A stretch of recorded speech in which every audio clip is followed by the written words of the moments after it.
What's going on, guys? Welcome back to our channel. Please, if you can hear me, if you can see me, hit the like button. Please, if you can hear me, send me a text, send me a message, give me a thumbs up. Let me know that you're seeing me and you can hear me, because I just finished, speaking to you guys and realized that there was no volume, there was no audio. So if you can hear me, please indicate. Let me know. I'm trying to see if I can see any message. Oh, hi, darling. So you can hear me now loud and clear. That's beautiful. You're welcome to this live segment. So, so what I said before is, how do we achieve social distancing in Nigeria? And how important is social distancing in our nation, Nigeria, in Africa, our continent? How urgently do we need social distancing? What can we do? What can be done to make sure that this feat is achieved? What can our leaders do to make sure that the citizens adhere and abide to the rules and laws of social distancing? How important is it? What is the importance of what benefit is social distancing to the masses? So this information is what needs to be taken to the grassroots, is what needs to be taken to everybody, the grannies, the grandpas, the youths, those in the rural areas, not just people living in the urban centers. So this information needs to be taken to them for them to understand why it is important to listen to the government. If they say don't hold burials this period, no burial must hold. If they say don't hold weddings, no wedding will hold. If they say don't go to the worship centers, don't cluster, and people will listen to you. So if they don't have the knowledge, if they don't know why you have asked them not to stay together, why you have asked them not to come together, they will not adhere to it. All right. Nigerians, we like breaking laws and orders. And it's not just Nigerians, even the leaders, our leaders, are the people that we are watching and we are following their footsteps. A kind of, understand what I'm trying to say? A kind of, not everything that they do. We don't loot. We don't follow their footsteps completely, but we try to pick some of the things they do. That is why you say sit down and nobody will listen to you, because this is the same thing that you're doing. If you apprehend Funke Akindele and her husband, Naira Marley, and all the people that attended the house party that Funke and her husband organized, if you apprehend them, send them to court, sentence them to community servicing, and impose fine on them, what about your leader, the leader of your party that held a house party? What have you done to him? What about the government officials that are still clubbing, that are still partying? What have you done to them? What about those people that are still opening offices on daily basis and attending to people? What have you done to them? In the outside world, it's only the like the supermarkets, where you can get the essential things that you need for your day-to-day life to run smoothly. Food stuff, grocery stores. These are the things that are open. Pharmacies, stores for pharmaceuticals. These are the things that are open. All right? The hospitals, people are not allowed to visit the hospitals except if you have an urgent need to visit the hospitals. This is how serious it is. This is how serious it is. So if you don't, obey your own laws, if you don't obey the laws that you have stipulated for the masses to obey, how then do you expect them to obey it?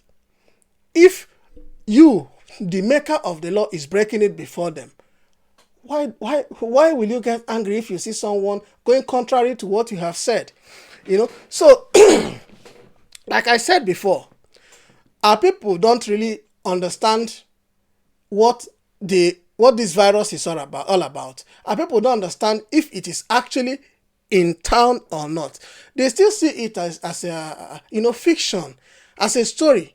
They see it as something imaginary. They have not really understood the level of damage this virus can cause a country. They don't understand the harm that this virus has caused the global economy. They have not come to realize that this virus that we are talking about can cripple a whole country, bring a whole country to her knees within the space of a month or two.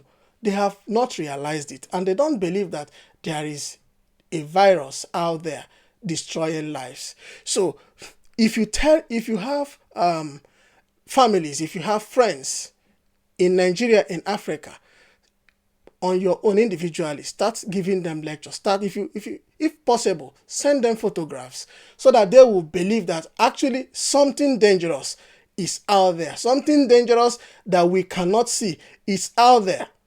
All right? They don't believe. So we Nigerians need to ask ourselves, why did the American government send an aircraft to come and evacuate their citizens in Nigeria? We need to ask ourselves, why are the Europeans leaving Nigeria? Why are people from other continents in Africa, why are they leaving Africa? It is because they know these guys can handle themselves in their country. But this problem has defined them. This problem has defined them. This problem is larger than the countries that we see as giants in the world. This problem is bigger than them. So they are moving their people from Africa, out of Nigeria, because they know what may happen if this virus spreads rapidly the way it has spread in Europe and in America. If it happens like that in Africa, maybe more than half of the population of Africa will disappear. More than half of our population may disappear because we don't have the resources, we don't have the materials, we don't have the equipment, we are not ready. We are not ready. All the funds that would have been used to set up infrastructures, put things down in case of emergency like this, those funds were destroyed, those funds were stolen, those funds were embezzled. So we don't have any structure on ground to prevent the spread of this virus. That's why you see Americans leaving. That's why you see Europeans leaving, Canadians, Australians. That's why they are leaving. That is the reason. So if you think for a second, why are they leaving? You will come to realize that actually there is a virus that people are running away from. But when I speak to some guys, some of my brothers, my sisters, when I tell them about this thing, they will be like, beg, our government is just there to deceive, or they are just telling us, you know them now, you know how then they do. Now their way, they want chop money. Yes. Do you blame them? You can't, because our people, our government is never transparent. Our government is never transparent. Have you seen where our Oga, the leader of the nation, where he is talking, speaking to the people, and pressmen are there to ask him questions? No. Have you seen where they say, I sent this tweet to Mr. President and he replied me? It's just 8. Look at President Trump. 24/7, he's on Twitter. If you tweet at him, he will respond. If you ask him questions, ask Mr. Trump anything in the world, he will give you figures off by heart. Nothing, no paper. He will just tell you, man, you need to see a president talking. He doesn't look at anything. He will just be answering you, responding to you freely. Figures. He will mention it. Pia, pia, pia. No, without stress. That is a transparent government. They tell their people, this is what is happening on daily basis. There is daily briefing to the people of America. Not just America, even England. Boris Johnson is now hospitalized. When the Prince of England, Prince Charles, caught this virus, it was publicized. People knew about it. Boris Johnson caught it. It was publicized. People knew about it. Even in Canada, people knew about it. Wherever it's happening outside Africa, outside, In the Western world, they tell their people this is what is happening. They tell their people this is what is happening. But our own people, they are too secretive. They don't tell their mass, they don't tell Nigerians what is actually going on in the presidency, how the affairs of the nation is being run. They don't tell us. They tell us what they choose to tell us, what they feel that we should know, not what we are supposed to know.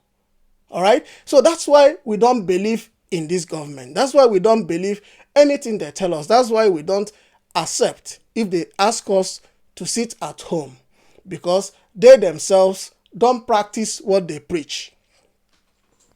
Funke Akindele was arrested by the police, by the Lagos state government, and was charged to court because she violated the sit-at-home order, the social distancing order being imposed by the federal government and various states in Nigeria. And other celebrities came out and were condemning the act of the government. If you don't use someone as an example, how will others learn? After Funke was arrested, as big as she is, a whole Funke, someone said that woman is loaded. Yes, but the law knows no celebrity. The law should not know any politician either. If the law does not recognize an ordinary citizen or a celebrity, let the law not recognize a politician. Because if you treat me and treat a celebrity the same, treat a politician the same, Nigerians will start obeying laws and order. But if a politician does something and nobody talks, a celebrity does something, okay. An ordinary citizen, the same thing, you punish them. Nobody will listen to you because you are making choice. You choose people that you punish and leave the rest. So Funke was punished according to the law. Other celebrities started tweeting, why did you do this? Why did you do that? You want us to fight for you and you're snitching. You're telling the government that we did this. Naira Marley and all the rest of them. Damn. It's not supposed to be so. We know that Nigeria has rules and regulations. We have law that is guiding and Nigerians need to abide by. So if you choose to break that law, you have to be punished. You have to be used as a scapegoat. You need to be punished so that it will serve as a deterrent to others. Because if she had not been punished, other states wouldn't have started punishing those that are defying the stay-at-home order. The moment Lagos State picked her up, Kaduna State started arresting those pastors, imam them. Other states picked up. Rivers State government arrested 2 pilots with 10 passengers, impounded the helicopter, and evicted the company out of Rivers State. That is how government should function. If you don't impose your law, if you don't force your citizens to obey you, nobody will obey you. All right? But something that I don't like is what I saw on there's this video I saw. Ebere said social distancing is going to be very difficult because lots of people are hungry and we prefer to go out and hustle so as to be able to feed their families rather than die of hunger at home. Yes, I agree with you that people are hungry. There is no money, no job, because unemployment rate in Nigeria is not something that, if we start talking about unemployment rate, I don't think we will live here today, because the government is not doing anything to take care of the citizens, to provide employment, to generate employment so that families can feed well. I also understand that there are families that if the husbands don't go out to push cart, ride keke, ride okada, taxi and all that, buses in a day, their families cannot feed. There are families that if the wives, the mothers, don't go out to sell vegetables, grind things, grind kernel, sell kernel, granite, fry akara or moi moi, or cook mama put, those families will not eat, will not feed. I know there are families like that. People that are hustling just for daily bread.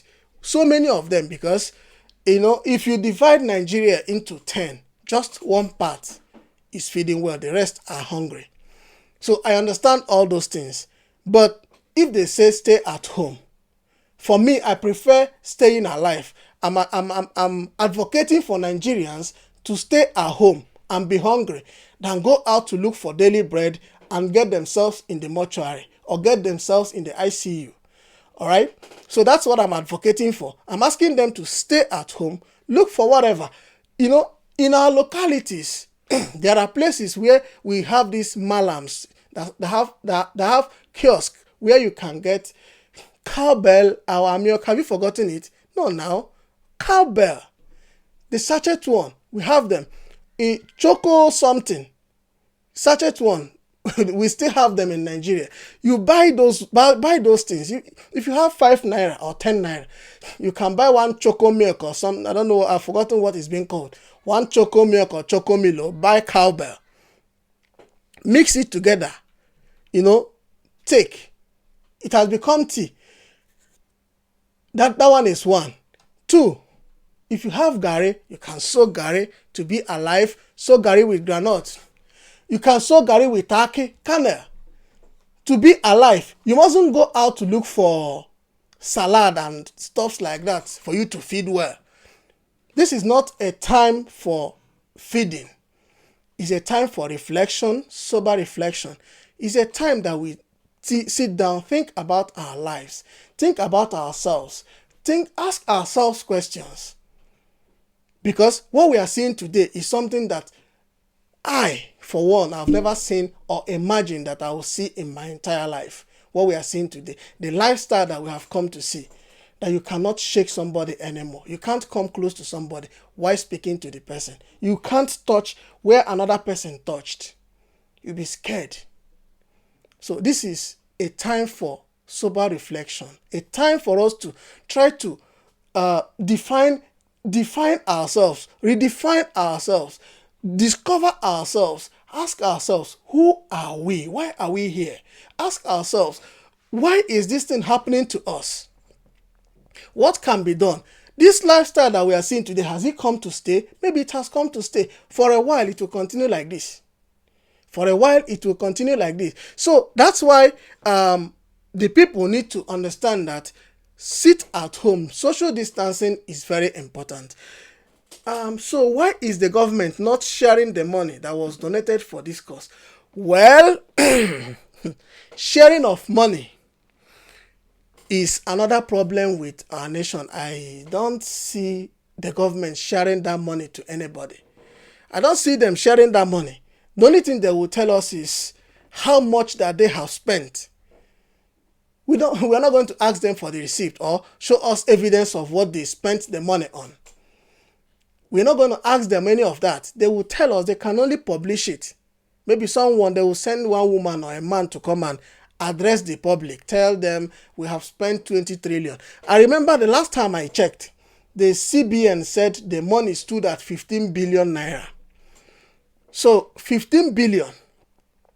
And our government has not said maybe we are going to give the whole Nigerians 5 or 10,000 naira from that money. They have not, and I'm not expecting them to say anything of such. So they can only do whatever they want. For instance, the Accountant General's office just got burnt. Why? Who was there? They said the staff are at home. They are not working. So who set the fire? What caused the fire? Cause of fire unknown. It's ridiculous. It's something that it's laughable. It's something that we are laughing at because we are used to it. Just the same thing that happens each time an outing and a governor that is about to leave his office. Outgoing governor. Each time there is an outgoing governor, things like this happen. So they try to cover their tracks and they don't want the citizens to actually understand what is happening. So if you're asking about why don't they share the money to the citizens, my dear, forget it. That is Nigeria for you.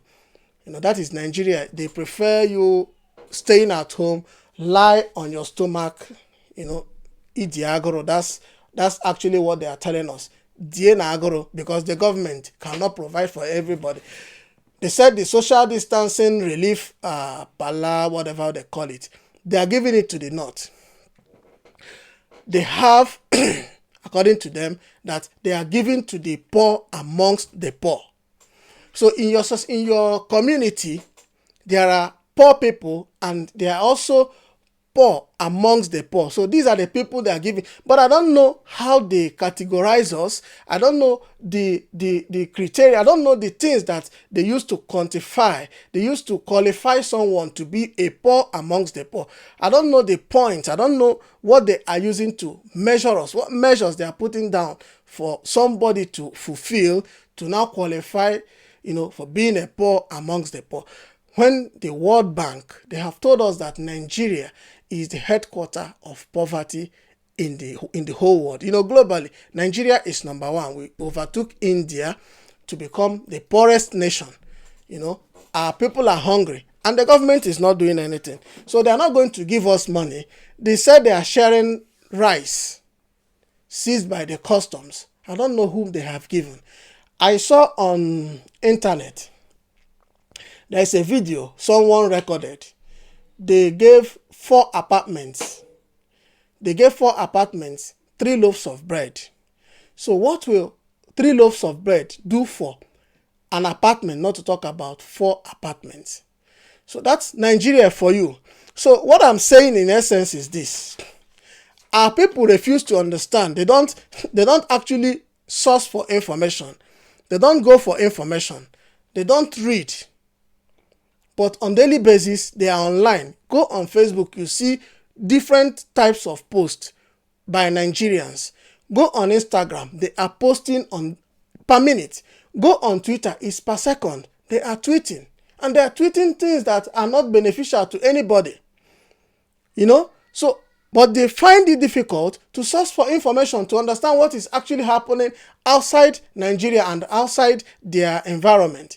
So, if they listen to the news and see the number of casualties that this virus has caused the world, that this virus has caused a country like America, China, United Kingdom, in Europe, Italy, Spain, Germany, France, if they can check online and see the damage this thing has done to these nations that I mentioned, they will believe that what the government is saying is true. People will stay in their homes. But because they find it difficult to go online to source for information, they think maybe, I beg, leave that in, so then they talk, nothing they happen. I beg, no virus they here. You want make I go hungry? You want make my children die? They said China started driving Africans out of Wuhan or out of their province because China stopped recording cases of this virus.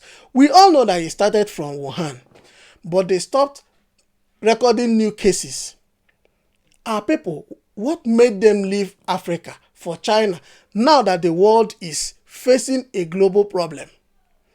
What kind of money are they pursuing? They go there to test positive.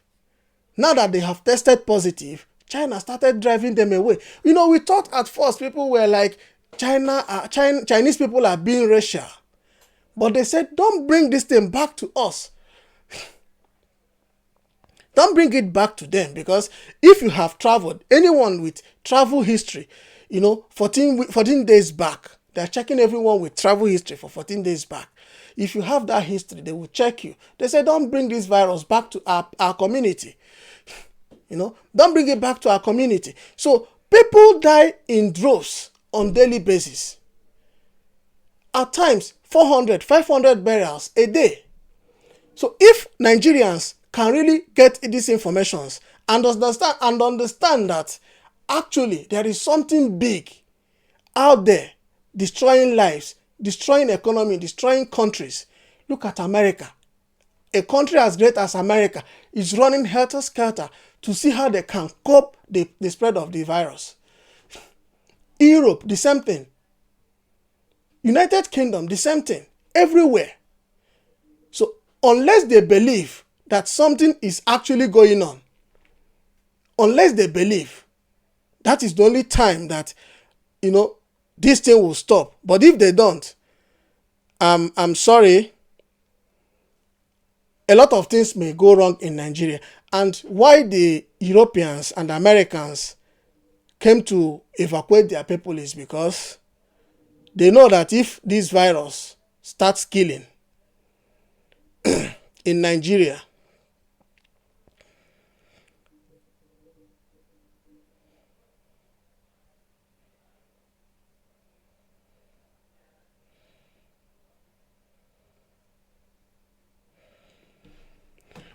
so why they evacuated their people is because they know that if this thing hits Africa, hits Nigeria the way it is, something might go wrong. And we are not prepared. Our health system is destroyed. We are not prepared at all. They know we are not. They are finding it difficult to cope the spread. They are finding it difficult to fight the virus. So how prepared is Africa? How prepared is Nigeria? You know?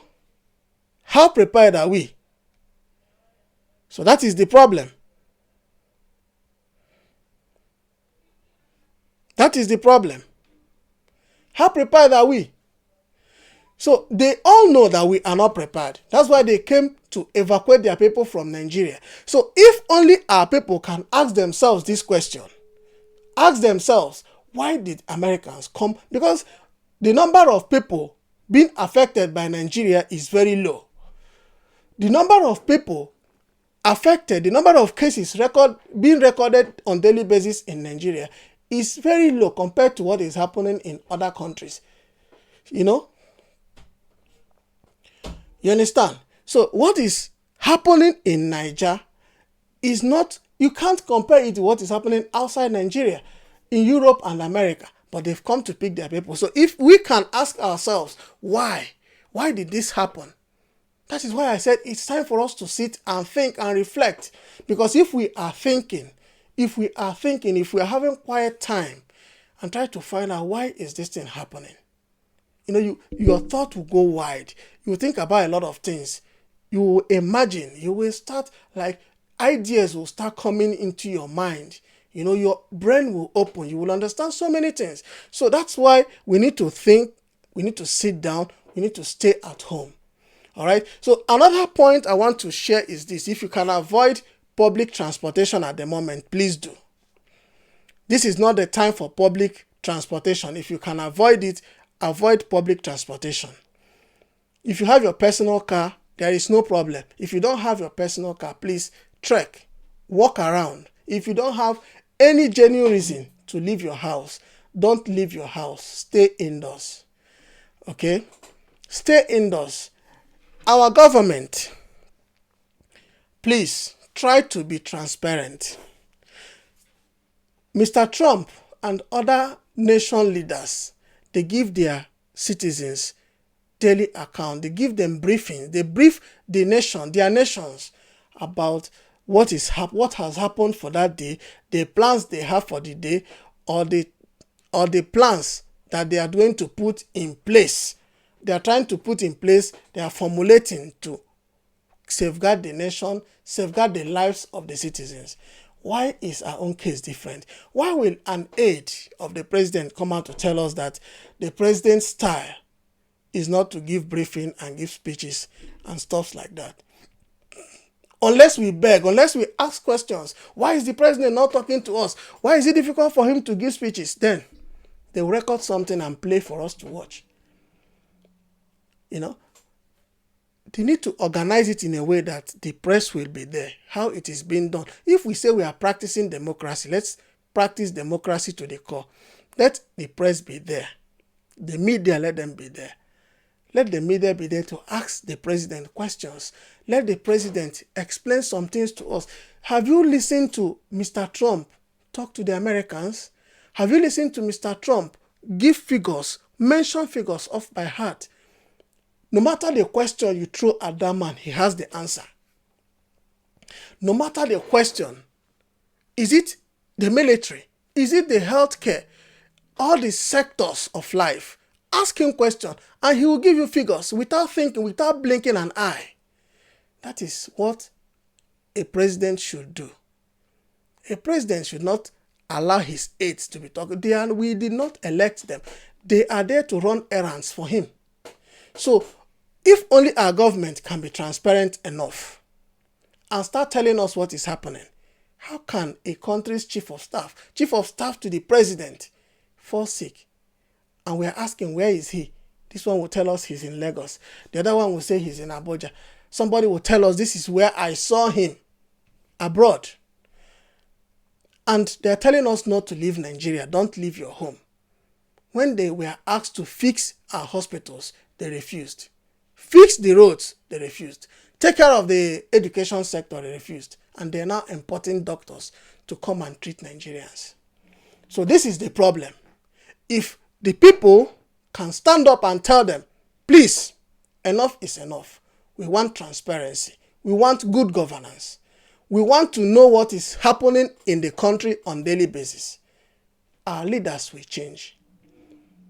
If we stop collecting bribes from them, if we stop praising them, taking money from them and selling our votes, and they go there to embezzle, loot the money that would have been used to better our lives, your life and my life.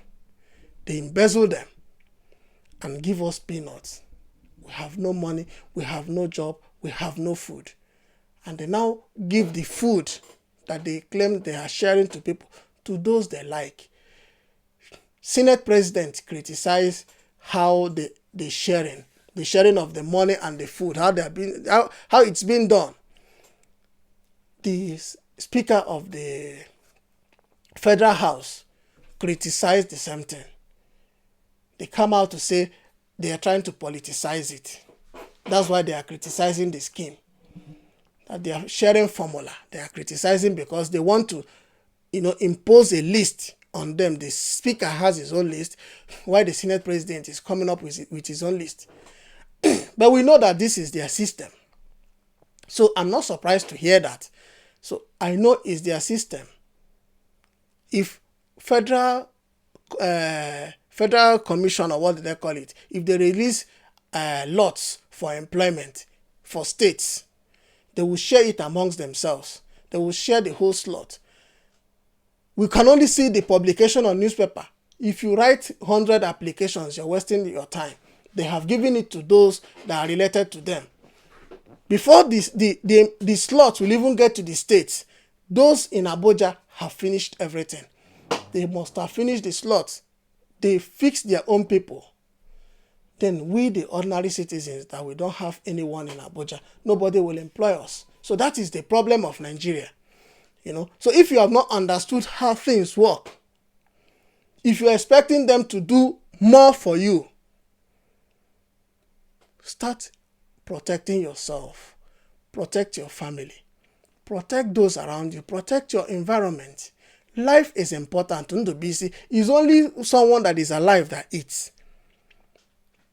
If you die today, you cannot eat. If you're sick, you will not even be hungry. So stay alive, stay at home, avoid body contact. Social distancing is very important. Social distancing can save lives, and social distancing will stop this virus from spreading.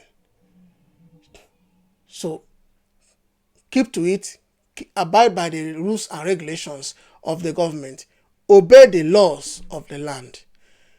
Like our video. If you have not subscribed, please, we will appreciate if you hit the subscribe button and turn on the bell notification. Share our videos. Talk to your friends, tell your families about what is happening, that people are going and they're not coming back. They are going in droves, in numbers, and they're not coming back. So tell them to stay safe. If you're asked to go out with nose mask, face mask, whatever they call it, hand gloves, make sure you are kitted to keep yourself safe on a daily basis. All right? This lifestyle will stay with us for a while.